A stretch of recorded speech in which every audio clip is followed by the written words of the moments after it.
Dollar US sur le marché d'échange. Quelle tendance si la Réserve fédérale des États-Unis pivote d'ici la fin d'année?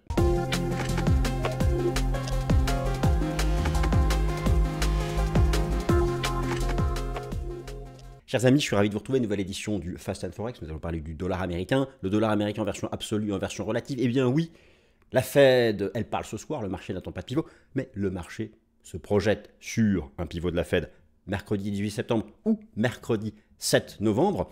Cela va dépendre en grande partie des éléments que Jérôme Powell va préciser ce soir. C'est très important cette semaine pour la tendance court terme, le verbe de Jérôme Powell, je vais en dire un mot, mais la vraie question. Finalement, nous ici, nous sommes pour nous projeter sur les stratégies moyen-long terme. C'est ça qui rapporte en bourse. Les stratégies moyen-long terme. Ce n'est pas le day trading. Statistiquement, 90% des traders particuliers sont perdants en day trading. Ce qui permet de gagner de l'argent en bourse, c'est l'investissement. C'est des tendances de moyen-long terme. Il faut commencer à se réfléchir à ce sujet de la tendance de fond du dollar américain, sachant que c'est la pierre d'angle de la tendance des paires majeures en dollars. USD CHF, euro-dollar, GBP USD, USD yen. Bon. Moi, vous savez, j'aime bien argumenter contre, si c'est nécessaire, bien sûr, les faits acquis d'avance. Une idée s'installe au sein de la doxa financière, les institutionnels, la place publique financière, le consensus, que, en cas de pivot de la Fed, le dollar baisserait. Pivot de la Fed, interruption du cycle haussier des taux d'intérêt, engagement d'un cycle baissier des taux d'intérêt, et donc le raisonnement est de dire les taux US vont baisser, le dollar va baisser. Mais est-ce réellement si simple? Bien sûr, la réponse est non. Pourquoi? C'est ce que nous allons voir dans cette vidéo. Si ça vous intéresse, profitez-en, ça va durer 20 minutes. Si ça ne vous intéresse pas, bon, bien écoutez, je vous souhaite une excellente et agréable journée au soleil.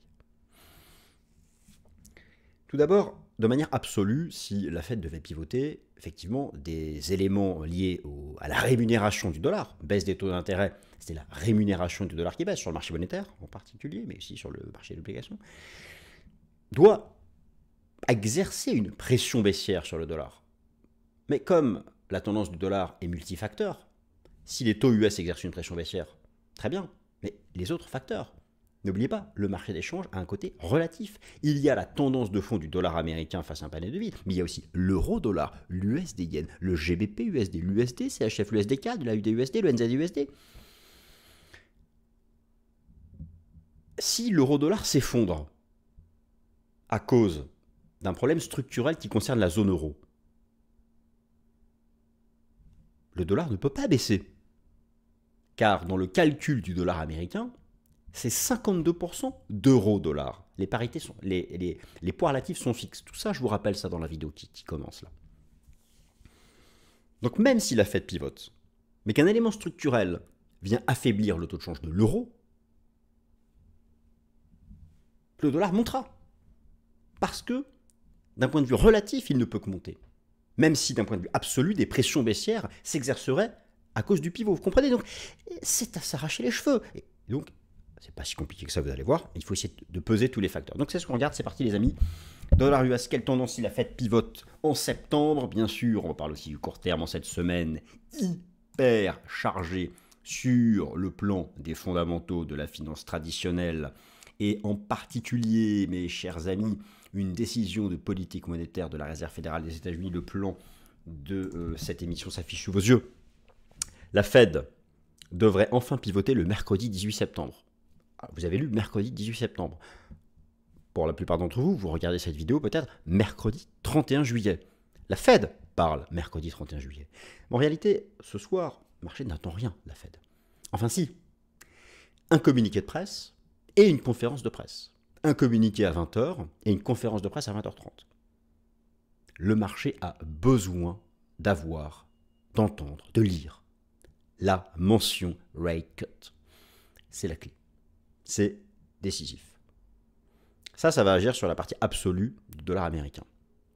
Car naturellement, que si la Fed devait pivoter, ça viendrait exercer une pression baissière sur le cycle des taux d'intérêt du marché américain, c'est-à-dire les taux obligataires de l'État fédéral américain, et de ce fait, cela exercerait une pression baissière sur le dollar. Donc oui, effectivement, on peut commencer à raisonner comme ça. Encore faut-il que la Fed pivote. Et encore faut-il qu'elle pivote pour la bonne raison. Voilà un sujet dans le sujet.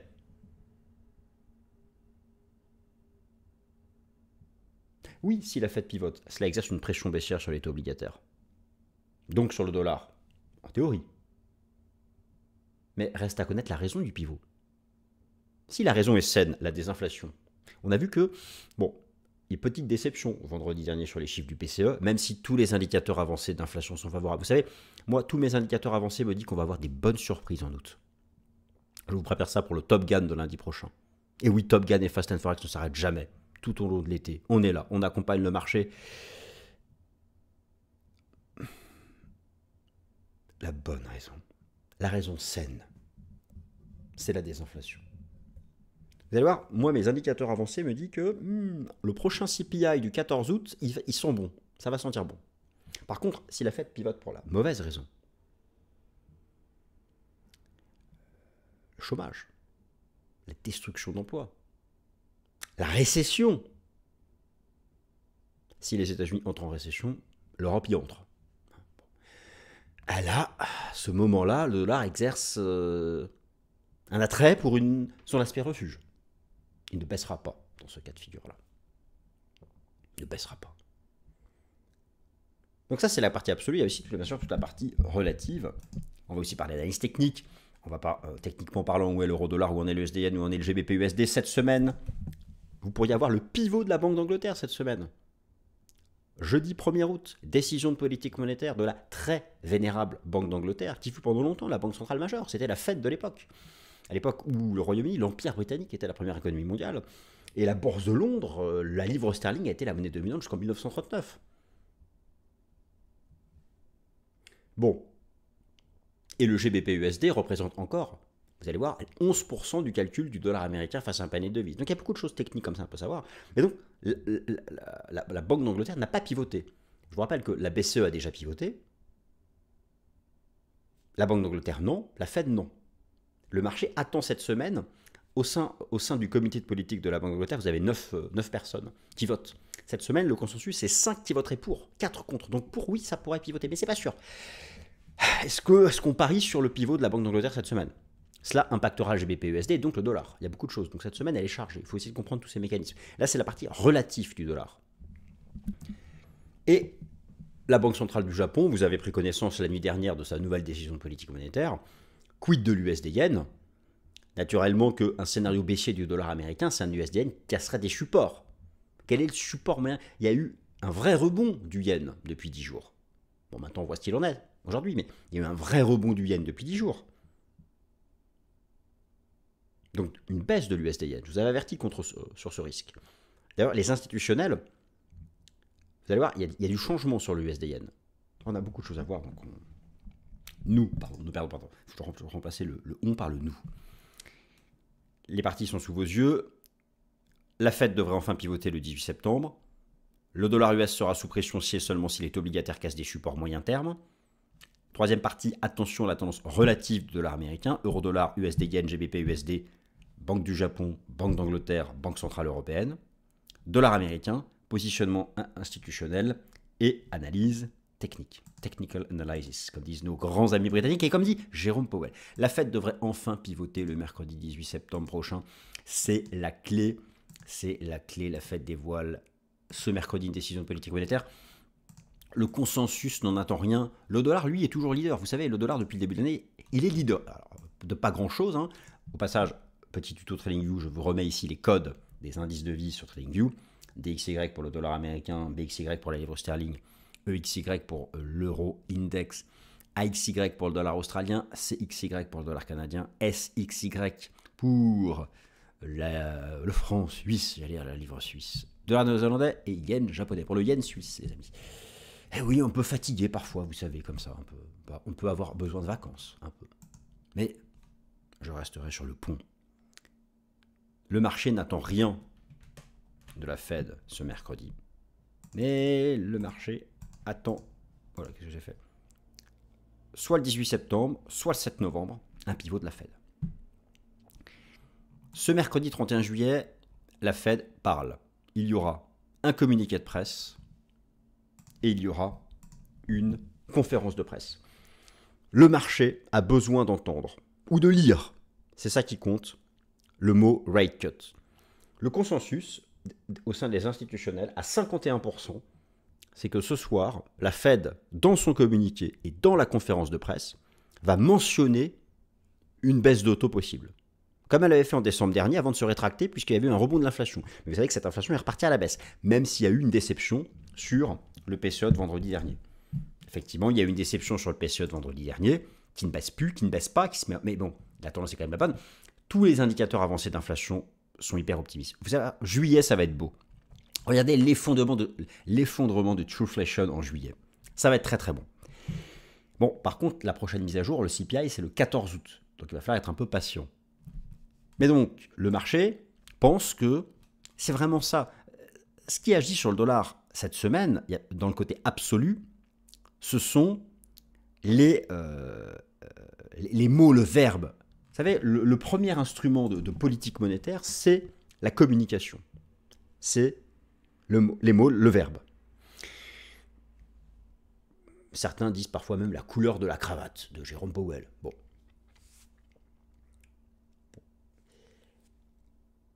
Le dollar sera sous pression si Jérôme Powell mentionne une baisse de taux possible en septembre dans le communiqué et dans la conférence de presse. Si ce n'est pas le cas, ou s'il en manque un des deux, il y aura un impact aussi court terme. Mais nous ici, on se pose la question du moyen-long terme. Pour ce qui est de la question du moyen-long terme,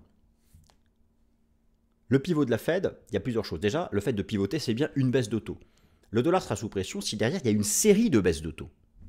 Si vous regardez le consensus du marché, avec l'outil CME Fed Watch Tool, le marché anticipe une série de baisses de taux.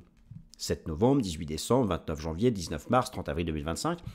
Dans ce cas de figure-là, oui, cela exercerait une pression baissière absolue sur le dollar. Mais encore faut-il que cela soit dû à la désinflation et non pas à la mauvaise raison. La mauvaise raison étant donc le taux de chômage, qui, je vous le rappelle, a atteint 4,1% de la population active. Attention, ce vendredi, vous avez la mise à jour du rapport NFP aux États-Unis, avec cette semaine toutes les statistiques du marché du travail qui comptent pour l'économie des États-Unis.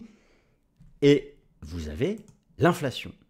Si la Fed pivote avec une série de baisses de taux pour la bonne raison qu'est la désinflation, le dollar américain face à un panier, le DXY sera sous pression baissière.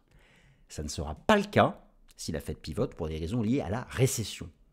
Pour l'instant, ce n'est pas le cas. On a même vu la mise à jour récente du PIB américain en première estimation pour le second trimestre. Il est sorti même supérieur aux attentes.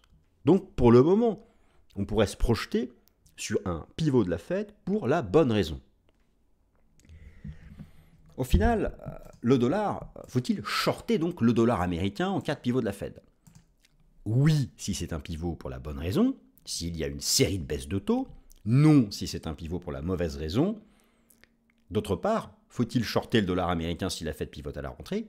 Oui, si et seulement si et seulement si, les taux obligataires US cassent des supports moyen terme.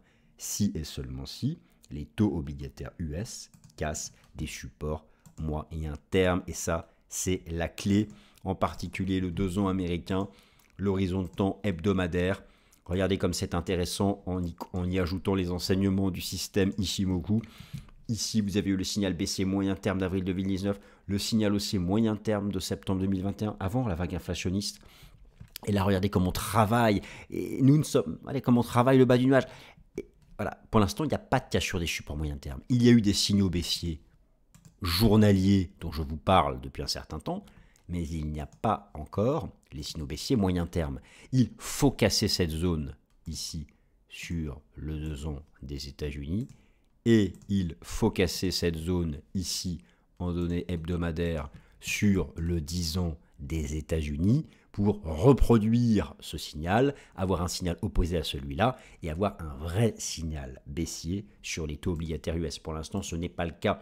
Donc, le dollar américain sera-t-il sous pression, par exemple, cette semaine? Le dollar US sera-t-il sous pression cette semaine ou pas? Eu égard à la Fed qui parle, à toutes ces statistiques américaines sur le marché du travail. Bon. Oui, si les taux obligataires US cassent des supports majeurs. Et encore, là, c'est la partie absolue. Eh oui, le Forex serait si simple s'il n'était qu'absolu. Mais en réalité, il n'est que relatif, quasiment. Même si, overall, les fondamentaux de l'économie américaine ont toujours le dessus sur les fondamentaux de la zone euro, du Japon, du Royaume-Uni, des principaux partenaires commerciaux de la Chine, des États-Unis. Alors justement, maintenant, on en vient à la partie relative. Attention à la tendance relative du dollar américain. C'est très important. En cette semaine, où vous avez d'ailleurs une décision de politique monétaire de la Banque centrale du Japon l'année dernière, vous avez la Banque d'Angleterre le 1er août.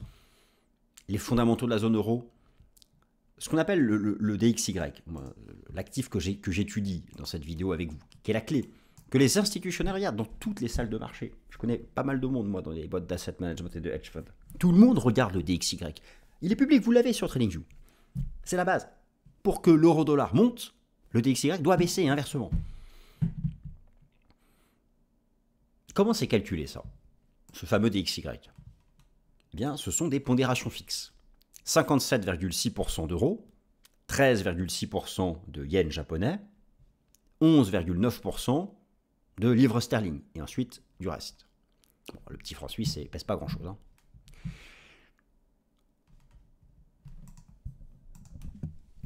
Imaginons la Fed pivote, pour la bonne raison, ça désinflationne, une série de baisses de taux. On a donc une pression baissière absolue sur le dollar. Mais, s'il y a des problèmes structurels au sein de la zone euro, si le Japon s'enfonce en déflation, si la livre sterling ne se remet pas du Brexit, ça fait beaucoup de si. Même si la Fed pivote, le dollar sera haussier, puisque 80% de son calcul, c'est sa tendance relative face à l'euro, au yen et à la livre sterling. Bien sûr que j'ai pris des exemples extrêmes, et au final, sauf fait exceptionnel, les fondamentaux de l'économie américaine domineront les fondamentaux de ces trois pays, de ces trois zones. Mais admettons quand même que pour que le dollar soit baissier avec un pivot de la Fed, il est impératif que l'euro ne soit pas mis sous pression et que l'USD-Yen reprenne la direction du sud. Bon.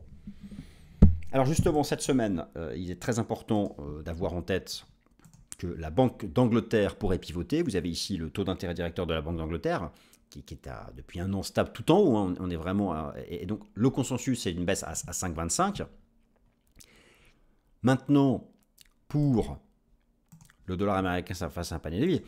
Vous avez tout d'abord cette structure latérale au sein duquel évolue toujours l'euro-dollar. Le dollar ne sera baissier que si l'euro-dollar sort par le haut de cette pattern. Eu égard au fait, ce que nous venons de voir, le poids relatif du taux de change euro-dollar dans le calcul du DXY, on ne peut pas avoir un DXY qui baisse si l'euro-dollar ne sort pas par le haut de cette pattern. Pour l'instant, tant qu'on est au-dessus des 1,0640, c'est le scénario principal. De la même façon, pour avoir un dollar qui baisse, il faut que l'USD-Yen casse ce niveau des 152. C'était l'ancien record.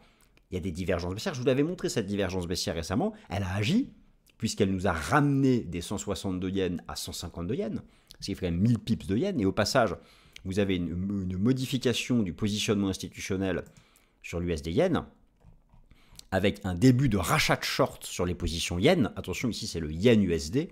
Je suis sur le rapport Commitment of Traders de la CFTC. Il y a quand même un certain nombre d'éléments qui sont en faveur d'une cassure du support du USD-Yen, même si, bon, nous voyons bien ce qui se passe aujourd'hui suite à la décision de politique monétaire de la BOJ. Mais je me projette encore une fois sur la fin d'année. Je ne suis pas là pour vous dire ce qui se passe aujourd'hui, ni même jeudi, ni même vendredi. Ce qui rapporte en bourse, même sur le marché d'échange, ce sont les stratégies moyen-long terme. Encore mieux lorsqu'elles sont sans effet de levier, hein, parce que sinon on met en risque son capital du fait des appels de marge, mais bon, ça c'est du trading, c'est un autre sujet. Pour que le dollar baisse avec le pivot de la Fed, c'est la question que vous vous posez peut-être, faut-il shorter le dollar alors qu'on annonce le pivot de la Fed soit en septembre, soit en novembre? Oui, si l'USD-Yen casse ce niveau. Non, sinon. Oui, si l'euro-dollar sort par le haut de ce range. Sinon, non. Oui, si le GBP-USD confirme sa structure technique haussière récente, et donc avec une invalidation à 1,2613. Le GBP-USD reste haussier tant qu'il ne casse pas le support des 1,2613 $.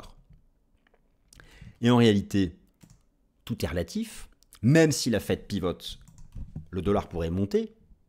Si chez ses principaux partenaires commerciaux, la divergence des politiques monétaires, les taux baissent encore plus vite. Si les taux de la BCE, de la Banque d'Angleterre, baissent encore plus vite que ceux de la Fed, le dollar ne baissera pas. Si les taux de la Banque Centrale Européenne et de la Banque d'Angleterre baissent encore plus vite, décidément, que le taux d'intérêt des Fed Funds, le dollar ne baissera pas, et inversement. C'est ce qu'on appelle là, il pourrait y avoir convergence des politiques monétaires dans le pivot, mais ensuite, la vitesse relative des pivots. Ça, c'est intéressant. Au final, tout est relatif sur le marché des changes. Et donc, c'est pourquoi qu'entrent en jeu les fondamentaux de la zone euro, et vous avez la mise à jour cette semaine aussi des chiffres de l'inflation au sein de la zone euro. Vous voyez, donc il faut, de toute façon, quand on investit sur le marché des changes ou qu'on le trade, les fondamentaux, c'est pas bien compliqué, mais il faut quand même en avoir énormément à suivre, car tout est relatif sur le marché des changes.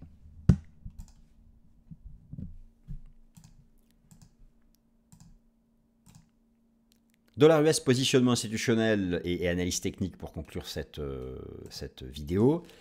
Donc n'oubliez pas, la tendance de fond, ça va être énormément les spreads d'auto. Donc prenez bien le temps toujours de faire l'analyse technique sur le spread États-Unis zone euro, qui est neutre pour l'instant, donc ça ne donne pas d'indication. Et de manière générale, sur l'ensemble des spreads. Maintenant, au niveau du positionnement institutionnel, je me tourne à nouveau vers le rapport Commitment of Traders de la CFTC. Et ce que j'observe, c'est donc un rebond de la position nette institutionnelle chez les asset managers et même un dépassement du zéro sur la position nette institutionnelle chez les traders de hedge fund, avec l'histogramme des achats qui redépasse l'histogramme des ventes. Cela va plutôt dans le sens d'un scénario bullish euro-dollar. En tout cas, ça conforte le fait que ça reste haussier tant qu'on se maintient au-dessus des 1,0640. Et donc, dans ce cas, effectivement, ça permettrait de se projeter d'ici la fin de l'année sur un scénario plutôt bearish du DXY. Moi, sur le plan fractal, tant qu'on reste dans cette pattern, je conserve ma structure en ABC. Et là, nous sommes soit encore dans la grande B en triangle, soit dans la troisième partie de la grande C. Ça c'est en débat. Le système Ishimoku nous dit que c'est neutre actuellement, mais qu'il faut casser les 103 pour repasser bearish, donc en position d'attente. Donc le chartisme, l'héliotisme et l'Ishimoku nous disent que c'est neutre. C'est comme l'eurodoll finalement qui est dans sa pattern. Il va falloir donc que les fondamentaux fassent basculer cette neutralité dans un sens ou dans un autre. Et moi je pense que si le DXY casse ce niveau, casser les 103, 103,50, on aura le signal bearish. Donc, faut-il shorter le dollar si la Fed pivote? D'un point de vue technique, attendez au moins la cassure de ce niveau, car si on casse ce niveau, pour moi, on entame vraiment la vague de baisse. Mais ce n'est pas le cas pour l'instant. Ça, ce sont donc les enseignements de l'analyse technique. Voilà, chers amis, j'espère que ce point vous a plu, vous a intéressé. Merci encore une fois de votre soutien, de votre fidélité, à ceux qui mettent parfois un petit like, voire qui, c'est encore mieux, s'abonnent. Passez une excellente semaine, salut.